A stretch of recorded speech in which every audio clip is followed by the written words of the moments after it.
ఒక సినిమా తెలుగులో హిట్ అయిందంటే ఆ సినిమాను వెంటనే హిందీలో తీయడానికి రెడీగా ఉండేవాడు సల్మాన్ ఖాన్. కానీ ఇప్పుడు సీన్ మారింది. మనోడు సొంతగా చాలా మంది కథలు వెతుక్కుంటున్నాడు. మొన్న బజరంగి భాయిజాన్, ఇప్పుడు సుల్తాన్ అందుకు ఉదాహరణలు. అందుకే ఈ రెండు సినిమాలను వేరే భాషలలో రీమేక్ చేయాలని చాలా మంది చూస్తున్నారు. అయితే సల్మాన్ సుల్తాన్ సినిమాను తెలుగులో రీమేక్ చేయడానికి ఓ ఇద్దరు హీరోలు తెగ ఆశపడుతున్నారట. వారిద్దరిలో మొదటి పేరు రవితేజ అయితే రెండవది విక్టరీ వెంకటేష్. ఆల్రెడీ సాలా కడ్డూస్ అనే బాక్సింగ్ సినిమాపై వెంకీ కన్నేశాడు కాబట్టి బాగానే ఉంది. కానీ ఇప్పటికిప్పుడు ఒక రెజ్లర్ గా కనిపించడానికి కావలసినంత ఫిజిక్ మాస్ రాజా దగ్గర లేదు.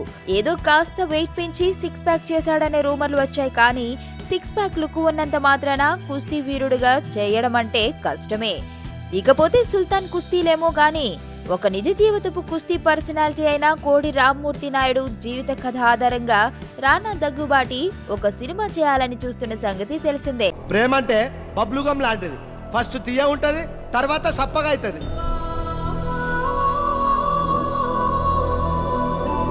నువ్వు ఒక్క మాట అడిగి చూడు, నీకోసం హీరో ఏంటి నిజంగా టెర్రరిస్ట్ కూడా అయిపోతా.